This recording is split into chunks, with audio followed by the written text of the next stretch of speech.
And we'll get started. Welcome everyone to the Create Energy Center webinar event today on teaching tips, tricks, and ideas.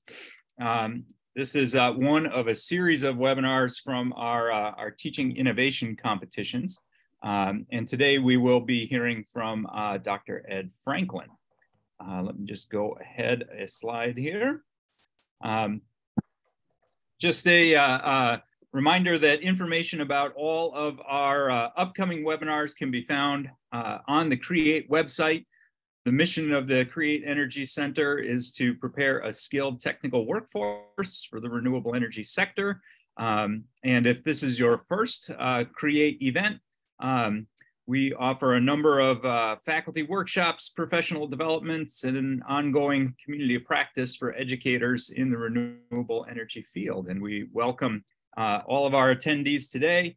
We will be recording this webinar as well, and the recording will be posted on the website. And we hope that you're able to share the recording as well as the slides and the files with colleagues that you might work with that weren't able to attend in real time. Today, our presenter is Dr. Ed Franklin from the University of Arizona. Ed is an associate professor of ag education, technology, and innovation at the University of Arizona, Tucson. He's been teaching at U of A since 2000, and he began his solar energy training in 2012 with Solar Energy International out of Paonia, Colorado, where he completed their solar professional program. And that's actually where Ed and I met each other back, oh geez, that's more than a decade ago now. Ed developed a solar energy system lecture and laboratory course in his ag department at University of Arizona. And he's been a longtime participant in many Create professional development workshops, including several of our biofuels and solar energy events. Ed conducts professional development workshops for teachers, cooperative extension audiences, 4-H groups, and tribal communities in Arizona. And Ed, I'm real glad to welcome you here today. I'm going to turn over the slides to you and Gabrielle and let you take the mic. I appreciate that, Ken. Thank you very much. It's a great opportunity to be here to share what we're doing here at the University of Arizona. I want to welcome everyone. Thank you for your time this morning. I welcome many questions, and we do have information about our event available, and I think Gabrielle will have a link to that. So what we do is a little bit of background. I'm a teacher educator in the Department of Ag Education. So one of my roles is preparing our high school and community college teachers and our folks that go into cooperative extension. And so my background is agricultural education. I was a high school ag teacher in California for 13 years before coming to the University of Arizona. So I teach basically the agriculture mechanics or our old shop curriculum. So that includes welding, construction, plumbing, irrigation, power equipment, and electricity. And so I was, after teaching AC and DC electrical principles for a lot of years here, really trying to find a more effective way that I could teach specifically the DC side. So about 2012, Solar Energy International was hosting a PV 101 workshop down here in Tucson. And I was fortunate enough to be able to sign up for it and attend it, and just said, bingo, this is exactly what I need, something that's hands-on for the students that they can engage in. Because when I started here in 2000, probably over half of our students coming into our program had come off the farm or ranch, had an FFA or 4-H or ag background. So they were familiar with working with, tractors and equipment and DC systems, a little bit with batteries and such.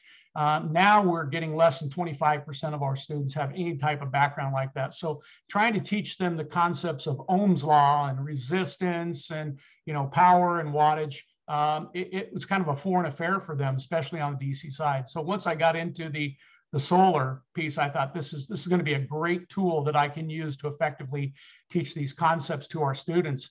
And then I was able to get some funding to go up to Paonia, attended their workshop on solar water pumping, met with Kathy, and she just got me connected into the system. And so I started going through all of their courses. And then I had an opportunity to meet up with Ken when they were doing the biofuels workshop in Colorado. And then he did a solar workshop back up at Paonia and another one in Washington. So try to follow what's going on with the CREATE program real well, try to steer some of our students. I know, I think Scott Litticoat had a project there, and we've, good teacher's a good thief. I learned about the boards that Joel and Ken had for DC wiring, the real small boards up in Washington, and then I saw that it was improved. So, we got funding, we've replicated those, we use those here at the University of Arizona with our students. So, this is a great source, creates a great source for teaching materials. So a little bit about our activity. So what we do each year, we host the state level FFA Agriculture Mechanics Career Development event for Arizona FFA. So FFA is the CTSO, or Career Technical Student Organization for high school ag students. And so we do a one-day activity with about 10 different events. We have about 25 to 30 high schools that compete. We'll have about 100 contestants go through. We have skill activities, we have problem solving, and we have a team activity. And the team activity we normally conducted on the front end of the event. All 4 contestants are engaged in some type of activity. It could be woodworking, electrical wiring. We've done a rainwater harvesting type of activity, planning activity. It's a real challenge to do because we only have 45 minutes and we're outside. So we try to come up with something that's going to be lasting for them. We started doing some solar integration back in about 2015. We had to go out and actually teach some of the teachers and students in their district level events. We were using pump in a bucket type activities. So this is a picture from our event this last year. We'd hold our event on a Friday. It's in early February or late February, so we can be outside. This event was our first event after the pandemic, so we're now having students back on campus with us. There are 16 or 18 other events besides our ag mechanics, so we'll get about 1,200 students on our campus over a 2-day period. This was a part of a problem-solving activity. We have a solar water pumping demonstration system that we take out and use for our outreach. And so there's an 85-watt module. We have a 24-inch diameter cistern in the back there with a pump in it. We pump into a livestock watering trough and we just recirculate it. So the students were being asked questions about that system. And so that was one of the typical activities that we had in the problem solving, as well as some tool IDs. You can go ahead and advance.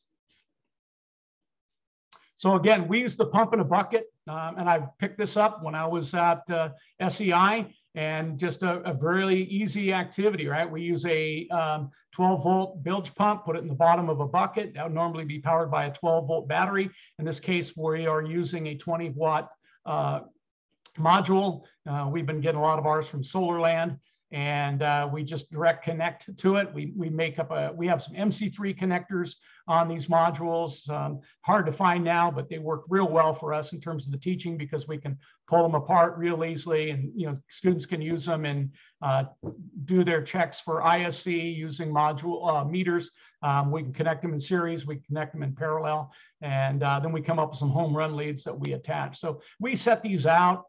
They're great for attracting students. I think the very first time I started teaching solar outside our department, as I was working with 5th graders in a middle school during a summer camp, and those kids just picked it up right away. They knew how to figure out the angle and tilt to get the pumps really moving, and we started teaching them use of the meter. So I thought this is probably the most effective way to be able to teach to populations about solar and what it does, because they can see, touch, and hear what's going on. So, we brought out the Daystar meter so the students can actually see the level of irradiance. And, if we start moving the module around the bucket, different orientations, how does that affect the output? So that's where we started with our work. Go ahead and advance, please. So our fountain design, this is what it looks like. Again, good teacher, good thief. I've also worked with Tor Allen at the Solar Schoolhouse. He sells some of these in kits, but these things are so basic and easy to use. It's all PVC pipe. Nothing is glued on there. We went to the expense of buying the clear PVC to use for the top. We can get that from Granger. You can get about an 8-foot stick of a 1/2-inch clear PVC for about $8. So there's a little bit of investment. We've even have some where we bought the clear tee and the clear caps.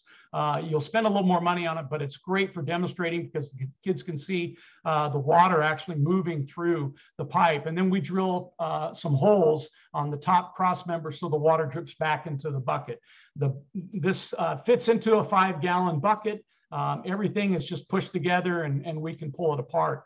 The way we connect the bilge pump to the tee is a slip tee with female threads, and then you can see the poly adapter there, and then some 5/8 pipe that we put on there. So we probably made up about 30 or 40 sets of these that we use, and we just take them apart and then we put them together and we use them at a lot of our activities. So in the first time that we were trying to introduce this to the students, we came up with 30 of these for our first event. And that was probably back about 2016, where we gave each team that came to the event a bucket, and the components were all taken apart. They had to put them together. We provide them with 2 modules. We provide them with a multimeter, non-contact thermometer, and a angle pitch finder. Okay, go ahead and advance. So here's the example of the module, and there's the cut sheet from it. So we provide that information so the students can actually look at what we're looking for. We'd ask questions about it, and you know, what's the PMP and the VMP, IMP, and all the things. And they could actually look and use the multimeter. We got a picture here with the pump connected to some home run leads that connect into the module. Okay, so this is just a simple, and this was put in a packet that we sent to the teachers back in October, and that packet's available for you to look at and download. Okay, go ahead and move on, please. So here we show example of series and parallel connections. We were able to purchase some of the MC3 parallel adapters. Good luck trying to find those now. It's a challenge to locate them. I think we had about 25 sets of those. So, you know, again, we could use them with our students to build the systems, but we show them how to wire it up, and, you know, and then, you know, we can do some really neat things when we do the parallel connection in the series. We'll typically set out 2 buckets with the fountains in them, and we wire the one series and one parallel, and then we let the kids observe and see what the difference is. And then what happens if you flip one module down and leave them both up, and, you know, so they can get an idea, you know, oh, I want to increase the flow rate. What can I do? Well, what happens if it's wired in parallel versus series, and why is that? You know, so we'll have the students use the meters to record, you know, the circuit or amperage, and then they can kind of come to some conclusions. Okay, move on, please. So here's some of the material that we sent out. The article on the right was out of Home Power Magazine, and it was written by Hal Aronson and Tor Allen, and it was Make a Solar Fountain. And so, unfortunately, you can't find Home Power Magazine. They've stopped publishing a number of years ago, but fortunately, I had a 3-year subscription at the time, and so I had access to all the digital files, and I went through and actually downloaded every one of their volumes, and so I can go through and I can, you know, find a lot of these articles. So this one, I think I have the full article in the packet, so if you're interested in taking a look at it. And then on the left side is Solar Fountain Sculpture Kit from Tor Allen's place, the Solar Schoolhouse. And so we've actually bought some of the fountain kits, so we can share with the teachers, but it gives you a good idea of what are the components for if you want to inventory and have the students do it and build it themselves. Okay, let's see, we have some, okay, whoops, down there.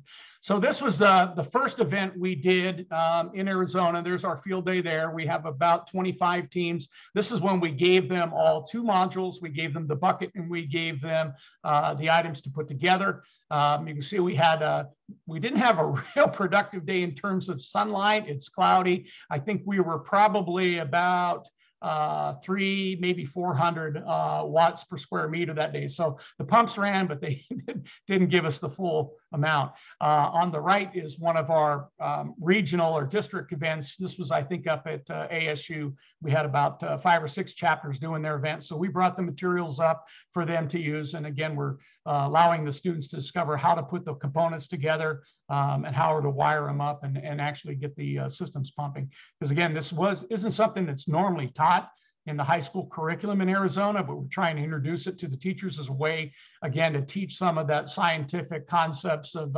energy and power and wattage and electricity. This was out at Yuma. I had to take a set out there. So we had a couple teachers out there working with the kids. Again, each packet had 2 watt or 220 watt modules, the home run leads, the bucket, clamp on meter. And so here again, the students are working on putting it together into the bucket. They filled up with water and then actually pumping. And then we had them collect data. We gave them a specific sheet that asks them questions about the back of the module and about flow rate, how they can adjust it. What was the preferred tilt angle? So the students were able to use some of the red book sheets from the National Laboratory NRL book. And so in Arizona, there are 4 of those pages. One's for Tucson, Flagstaff, Prescott, and Phoenix. So the students can look and see, okay, what geographical area are we close to? And then, what can we look at in terms of anticipating, peak sun hours, for example, using that chart. So that was some of the information we'd have the students look up. So this was again, another shot of the first event that we did with all the students out there. So they had to unbox all the modules and then put them together. And so you can see some of them are trying to get the angle set for single. Some have already set it up for the 2 modules, either in series and parallel, and give us their readings. And again, they had 45 minutes to actually do this. This is on the front end of our event where we have all the kids working together, and then they complete the answer sheet and send the responses back for us. So this was preliminary to our big event. Okay, so you can go ahead and advance. So typically we have 4 students. That's what our teams are in Arizona for this event. And again, the team activity is a part of our main event. We give them 30 to 45 minutes. You see it's done out on our lawn area because we just don't have the space to have all the kids in our building at one time to do these activities. We returned to in-person in 2022. Normally, I try to meet with the teachers in the fall of the year and have them help me direct the activities, but we didn't get a chance to do that. So we said, we've had some talk about what if the kids can do something at their home schools and create a project and bring in. So this is where we thought we'd do that. So we came up with the idea for the solar activity, just the solar fountain activity. Created the packet, sent it to the teachers in October 2021, so they had time to prepare their kids for our February event. And then they could ask questions and things like that, because a lot of them would want to try to, we've got 8 districts in the state, and some of the teachers involved at district level try to replicate some of these projects. But at this level, then we tell them, you go ahead, here's what you can use. There's no limitation. You don't have to use a bucket. Come up with whatever you want. And bring it to campus and show us that you test it and demonstrate your knowledge. Go ahead and move ahead.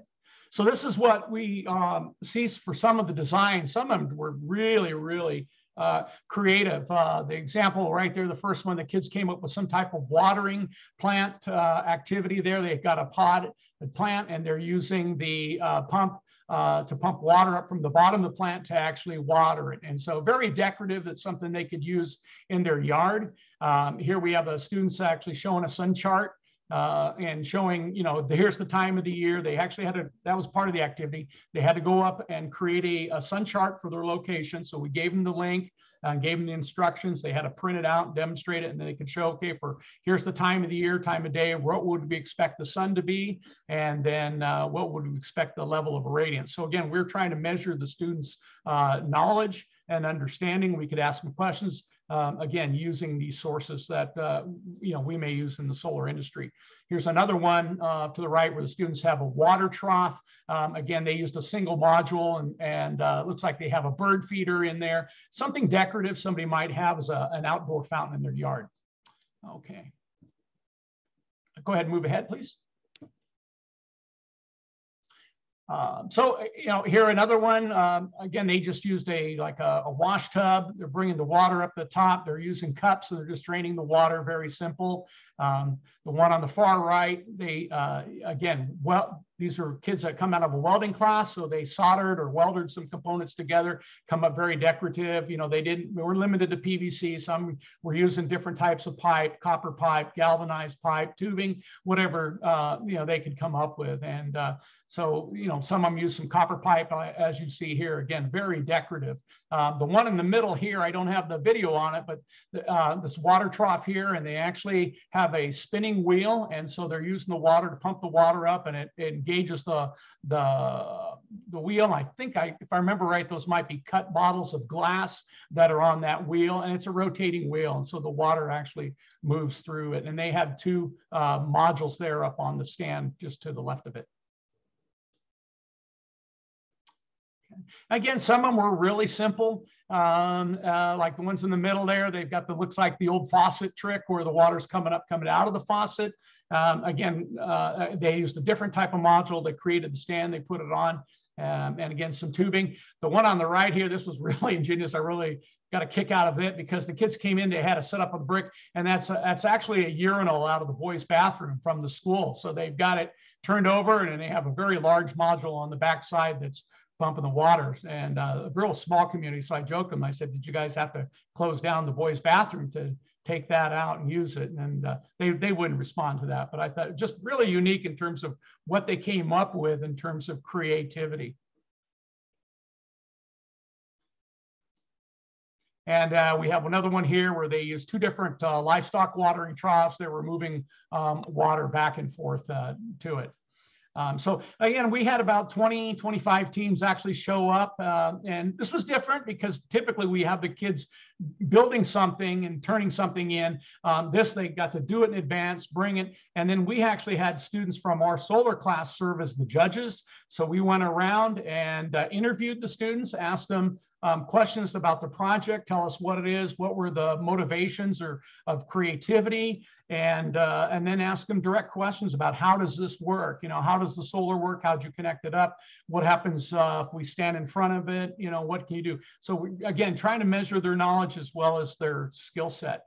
And then the picture on the right again is from our problem solving area where we used a larger system, you know, the PV direct with the pump down inside the container. And the students were asked questions about the system and how it might be used in a livestock production area. And this is a copy of the scoring rubric we sent out to the teachers. And so it's 100 points possible. We looked at innovation in the design. Is it original? Is it functional? We've had some students in our classes do things that would work for like a hydroponics or an aquaponics system where they're using the sun to pump the water, you know, to recirculate the water for plant production. And obviously we saw some very different designs here. We looked at the quality and durability of construction. You know, and some teachers will tell us, you know, well, yeah, we weren't sure, they couldn't get kids motivated. They just built this thing 2 weeks ago, where there were some that actually, you know, got on it and worked on it in November and December and made some changes on it. Again, how does it apply for agriculture, horticulture, or the environment? The performance, did they get it to work? How would they improve the performance? And then their ability to explain the design. So we gave them 5 to 10 minutes. Actually took us longer to judge through the whole thing. I think, you know, we actually delayed the actual start of our individual skills by about an hour because of how much time it took for us to go through each of these activities.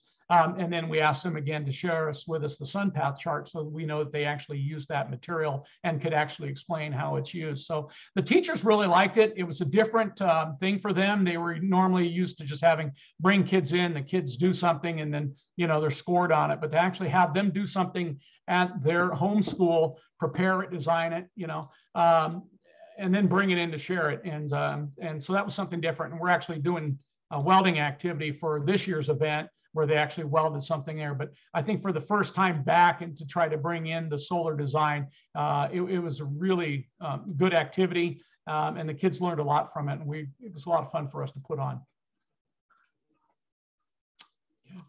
So that's about all I have to share on that.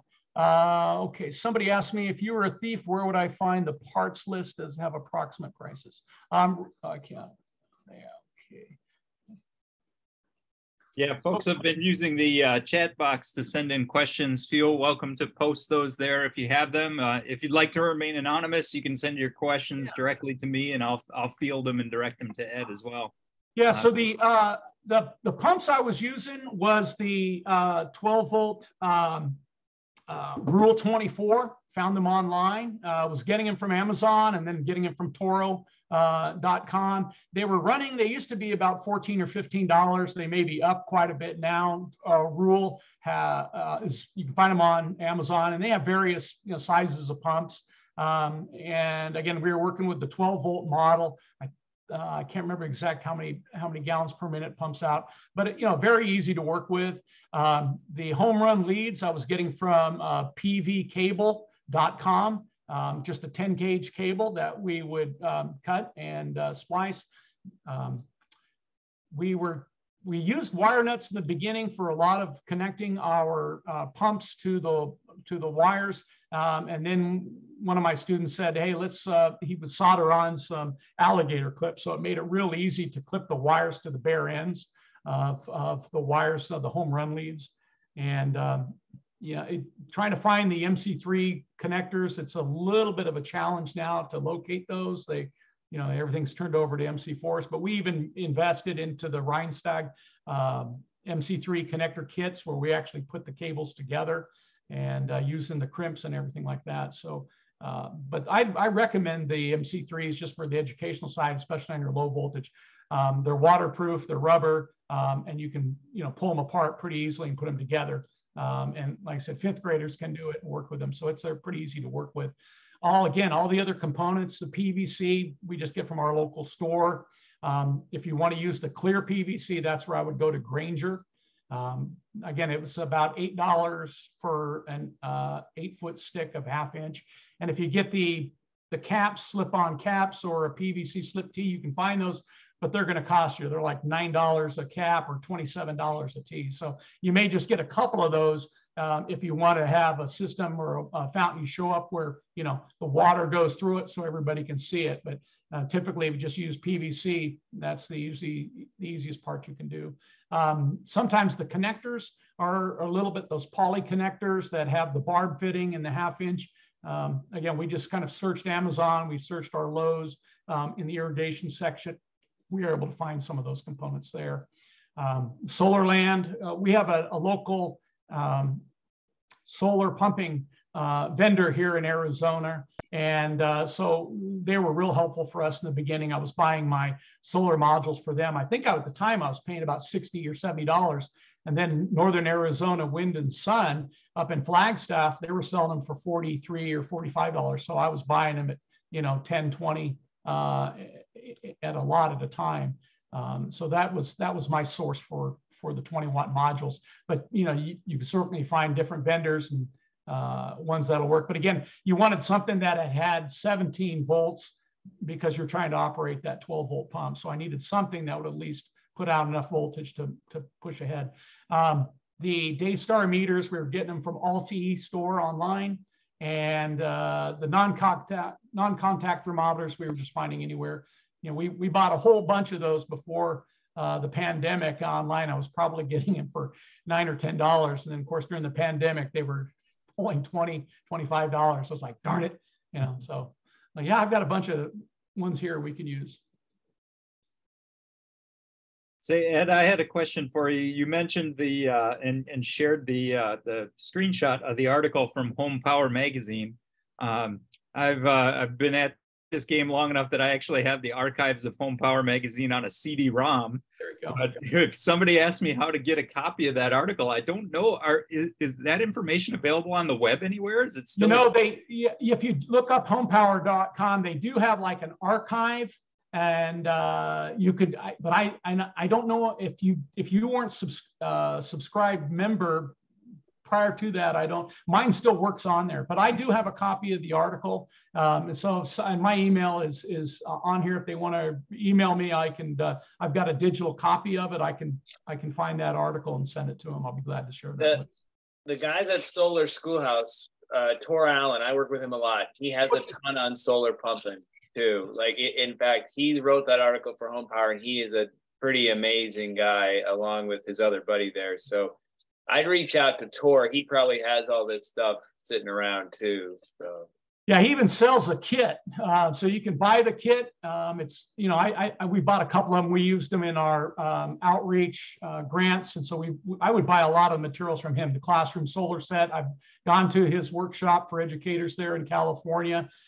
So we buy a lot of we bought the Whirligig kits, and in fact, I know he has I think February 15th, he's got a webinar on solar cells. So I stay connected with him, and you know, you can build the kit, you can buy the kit, or you can build the kit, you know, or build, you know, and so the most expensive part, if you're building it, it's going to be the solar module, right? And then the pump a second, then everything else, you know, you just get a 5-gallon bucket or whatever, and then it's just all PVC. So, you know, when you support an organization, you can spend the money, or if you've got a budget you're working with, which what I deal with a lot of the high schools, they're all budgets, right? So we just try to find stuff that we can then use and put it together. Ed, I'm kind of curious about the composition of the student teams that were in the competition. Were these freshman students, seniors? Were they all in high school ag classes, or was it engineers, science students? Can you tell us a little bit about that? Yeah, these are high school kids. They're freshmen to seniors, and you know, it's whatever what they do on the front end is they'll. When I say the front end of the event, they do an online exam that's administered by our State Department of Education with our ag ed folks. So each of our CDEs in the state has their own online exam, and they have the kids actually take the exams online at their home school site. They're proctored by another teacher in the department. And what a lot of our like my program and like our horse event, our livestock event, some of these that have very, very large student participation, they would say, you know, we can't, you know, have a very, very large number. So they used it as a qualifier. And so they would say, okay, the teams that had the highest qualifying, you know, exam points will be the ones that could come down to compete in our event. Typically, this used to be just a one-day event. And so, you know, we'd start at 8 in the morning. We'd try to finish by 1 or 2 in the afternoon, and then get everything tabulated. And they have awards at about 4 or 5. Well, we used to do so many events here at University of Arizona, and then our school up North Arizona State University was holding some different events in December. They weren't the same activities. Well, they kind of got out of the business of doing that. We inherited all of those activities down here. And it forced us into doing a 2-day event. So we'll do my event on Friday with another half, and then we'll have another half of teams will do their events on Saturday. So that's like aquaculture and wildlife and things like that. And again, all these kids come from, you know, they could be the urban center. We've got kids coming off the reservation programs, a lot of rural kids. So the background of these kids is going to vary quite a bit, and the experience of the teachers are going to vary. Some of them are going to be in multi-personnel programs where they're teaching specifically ag mechanics or animal science, plant science, natural resources, ag business, and then some are very specialized just to the nature of where they're teaching. And you know, again, we'll do a regional event first. I'll try to get those kids engaged. They'll want to know what we're planning at the state level, so they'll hold something similar. Our other skills, for example, we have a welding skill, we have an electrical wiring skill. This year we're doing copper pipe soldering, PVC. We have a woodworking skill. We've had things where they're doing stuff with small gas engines. Then we have problem solving. Sometime this year they're going to be doing something with electricity, plumbing, surveying, and then I think I have trailer wiring components. And forklift safety. So the teachers give me the input, what they want to have on our events. And I try to follow that as closely, because what I found is visiting with some of my colleagues at the university level, sometimes they'll design an event and with the knowledge area that they're basically, like an ag business, they may design an ag business case study for these kids to answer questions. And they're not remembering that these are high school kids that they're testing. Right. They're designing it based on college level kids. And they'll come back and say, well, gee, the mean score was 40. These kids don't know. And I say, well, are you teaching what these kids are being taught? Is it the tail wagging the dog? So I try to reflect what is being taught, but sometimes the teachers want me to push. So, I knew solar was not being taught at a large number of schools. So we try to introduce that and tie it into things that they already should know about: energy, kilowatt hours, volts, amps, those types of things, and say, this is how it relates to it. This is what you could be using in your classroom to teach this. So, we try to introduce a little bit of it, but again, being mindful that the teachers are limited sometimes in their background and their experience. So we rely on them to give us some help in terms of planning. So Ed, you've done these solar fountains, I think twice now, right? In two slightly different formats. Yeah. Do you have plans to do it again? And are there changes that you might make? Oh, absolutely. Yeah, absolutely. I even teach it in my class. And I don't have the pictures up here, but I do it with my solar class each semester. We did have a funding source on campus called the Green Fund Committee, and it was a student-run committee. They would pull funding out of the student tuition, and we would be able to apply for like a $5,000 mini grant up to $100,000 big grants. That's how we paid for the cistern here that's behind me here. It's a 2,000-gallon cistern that a rainwater system we had students put in. We got funding from that group. Anyway, we were able to, this is one of the projects that they wanted to do, and that's how we initially got funding to be able to buy, 50 modules and 50 buckets and all of those things in the beginning. And then we utilize them again in our cooperative extension program, and then we take them out with our 4-H kids as well. But I had kids actually design their own. I said, here, use whatever you want. Use copper, use PVC. And you get a lot of these college kids, of course, you'll see fountains that are made out of beer bottles and beer cans, and that's whatever they found laying around the fraternity house and they bring in, so it's like, okay, we'll give you points for ingenuity on that, and don't tell people that, oh, well, I had to drink these because it was a part of an assignment in my professor's class, so I had to drink these beers. Yeah, thank you. So Ed, I know, some of the folks that are here with us today have been involved in competitions in the past, and I'm sure a lot of the folks that'll be viewing this recording might be thinking about trying to replicate this at their college. Any tips or advice you have for people if they're trying to launch this and get it off the ground? What can they expect? Well, that's a great question. And the way I approached it, I try to make sure I had enough information for the individual who didn't have any background at all in solar, that they could, they giving them the pictures of the articles. Tor has an article on the solar fountain fair. Again, that's where I borrowed the idea from originally. And, I sent links out to all these sites. Here's pictures of things that they could use. And so I kind of treated it that, I've got teachers out there that are going to be, 30-year veterans that could pick this up pretty quickly, to somebody who graduated out of our program maybe the previous year, and this is their first time teaching, preparing kids for an event like this, and they're going to have limited budget. So I don't think you could give out too much information, right? And I think that what really separated this from one of our other events on campus is that they had the opportunity to do it themselves, right? And there was no limit.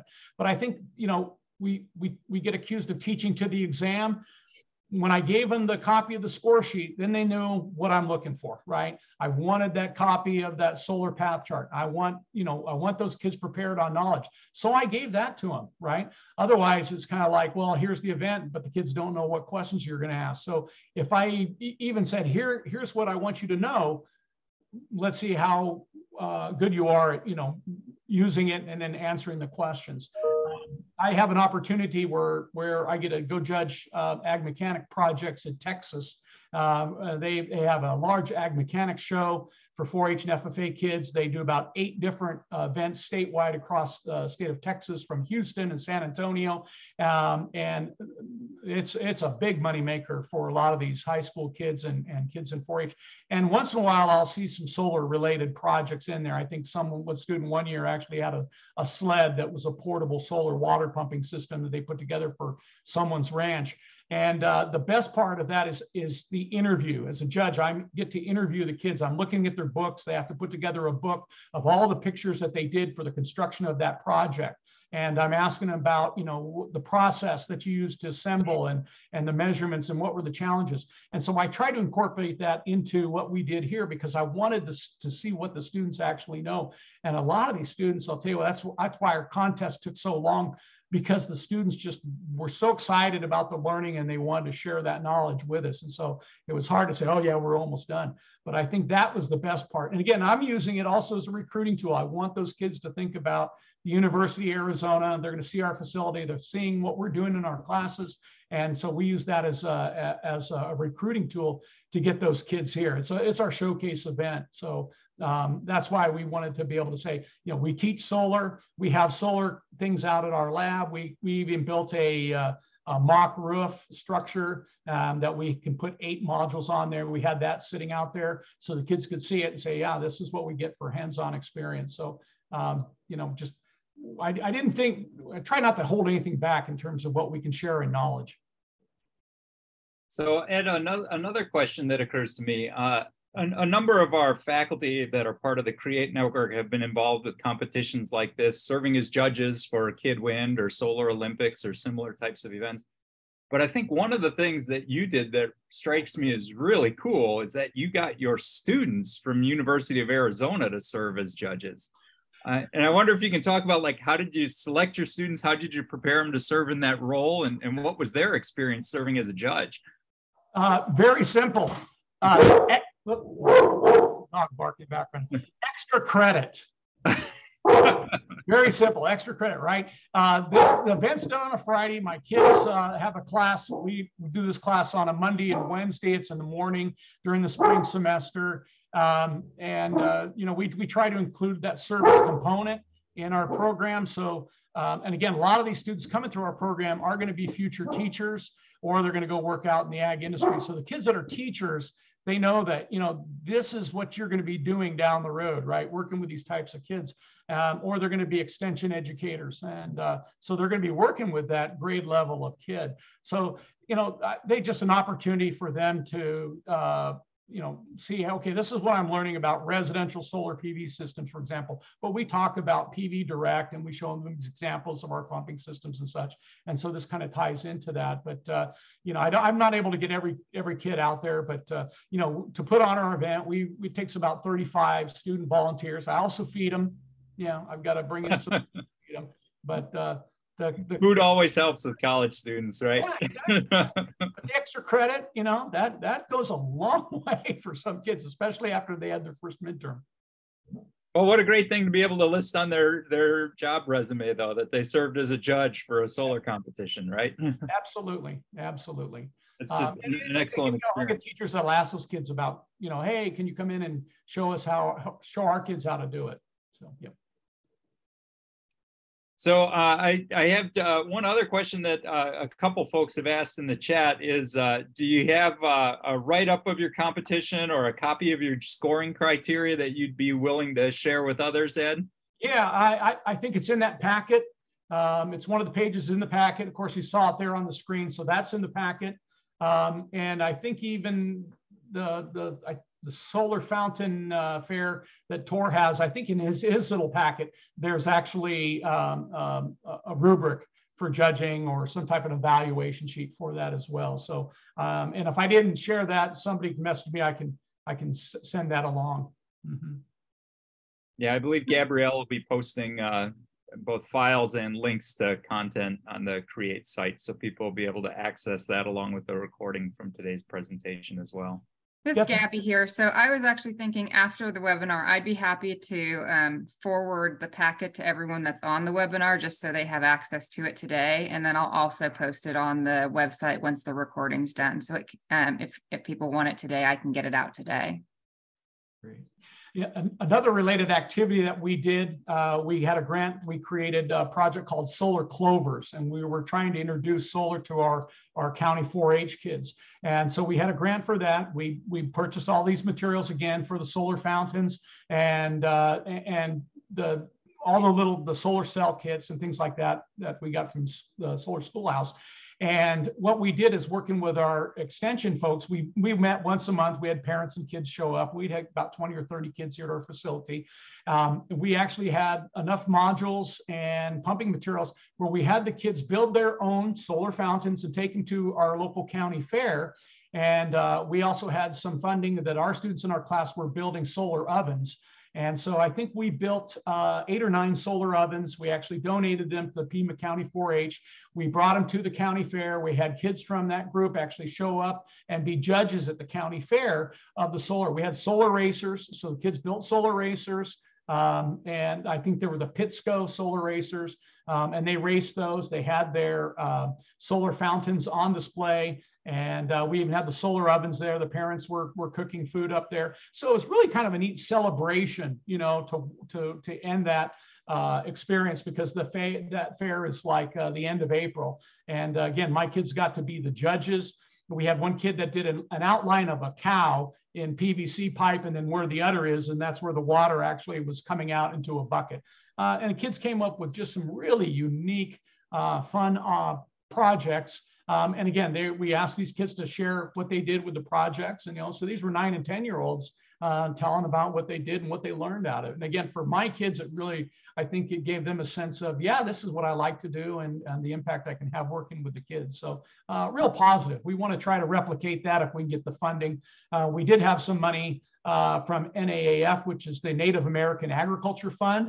You can go online, look for that. We're fortunate. We have 21 recognized tribes here in Arizona. I work with our federally recognized tribal extension program people. There's about 9 of our extension people throughout the state of Arizona that work with the tribes, the Hopi, the San Carlos Apache, the Navajo, Tohono O'odham. And so I work with them, and we actually have a drone program right now where we're teaching 4-H kids how to operate drones. And we've tied some solar into that as well. So, you know, there's a lot of financial opportunities out there. You just kind of look to see what's tied in. STEM is huge.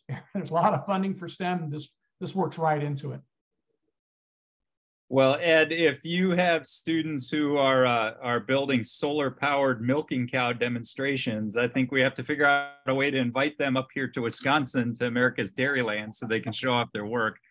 And yeah, absolutely. That also makes me think, though, that some of us that teach up here in the northern tier ought to find a way down by you to the land of never-ending sunshine to witness your next competition, because it sure would be great to see some of those fountains operating live and in person.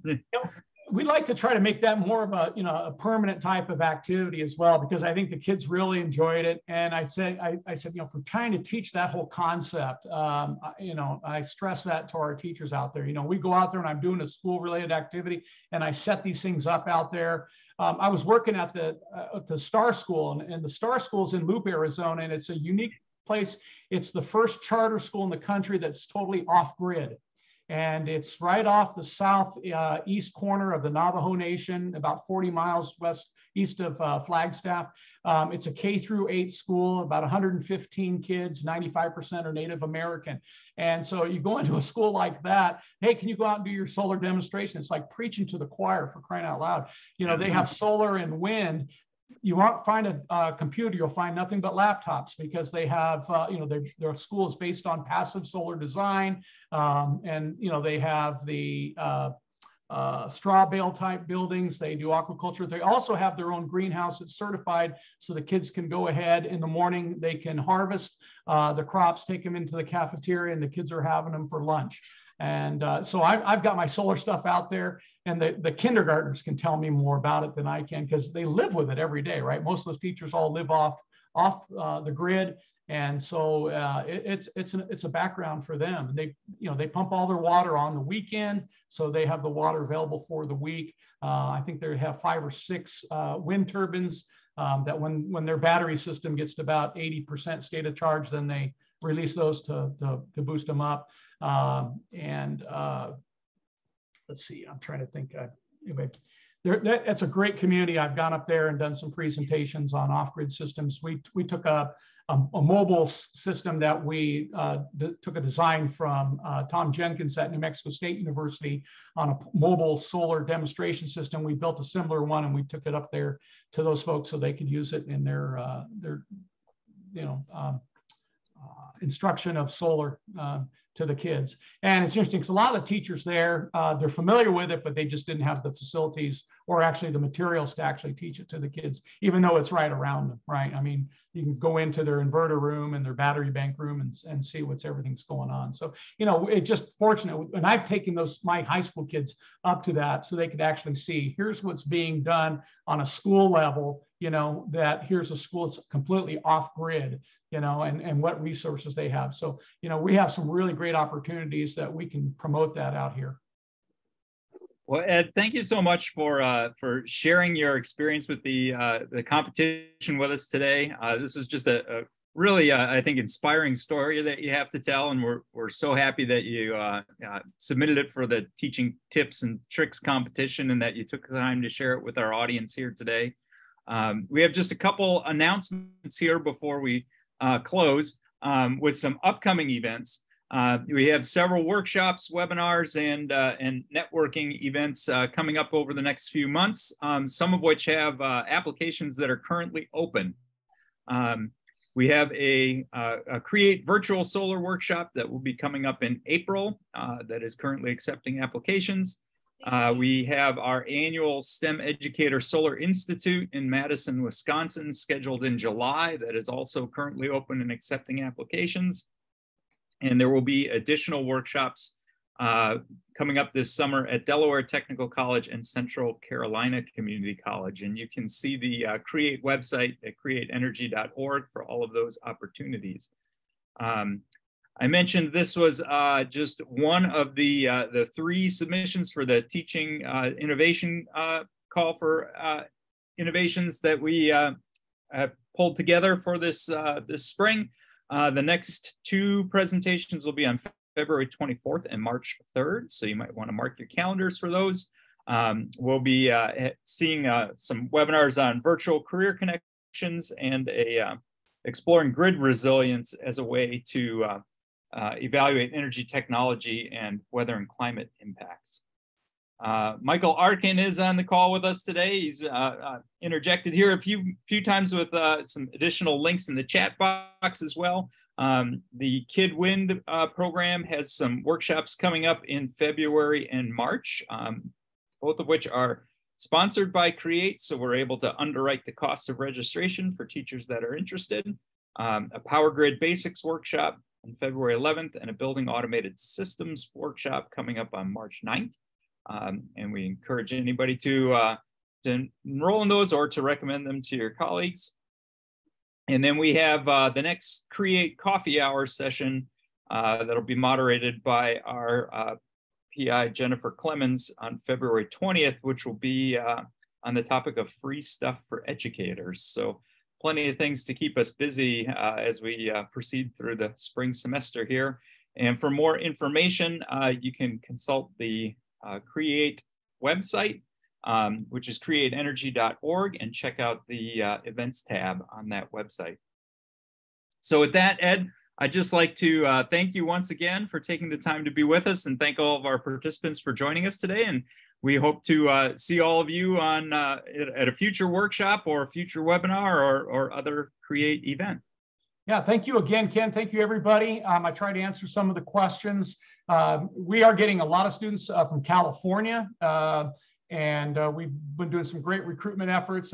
We actually have a lot of students coming from Mexico. A lot of my students that are in northern Mexico, families farm, and so they come across the border. They're interested in the technology and try and take it back to Mexico. So we're really blessed that our great climate gives us an opportunity to attract kids. Plus, it's we find out our tuition's a little bit cheaper. I've got students come from Michigan, and it tells me their out-of-state tuition fees are cheaper to come here than it is to stay in state. So we try to take advantage of that. And if you want to come down for some great weather, Pac-12 sports, we're okay. Yeah, I can imagine some folks from Michigan that aren't winter sports fans might appreciate your climate a little bit more. Yeah, those kids happen to sunburn a little bit easier during the spring. Of course, if they're skiers, you know, Tucson's a little bit tougher environment. So, well, we did have a place about a 45-minute drive north of us, so you could go from 102 up there, but it got burned out during one of our major fires a few years ago. So now they got to drive up to Flagstaff. It's about 3.5 hours, and they can ski there. Yeah, I've skied in Flag before. That's a nice place to be for sure. Hey, Ed, sorry, this is Mike. I'm curious, the high school students that participate, how far around Tucson do they come from? Are they from all over Arizona? Are they kind of from the local area? All over Arizona. Yeah, we've got about 100 and let's see, about 85 high school programs in the state of Arizona. And we only have about 3 or 4 that are here in the Tucson proper area. The majority of those programs are going to be on the outskirts of Phoenix area and around the state. Large number of them are up on the reservation. So we get kids from everywhere. Yeah. Cool. Thank you. You bet.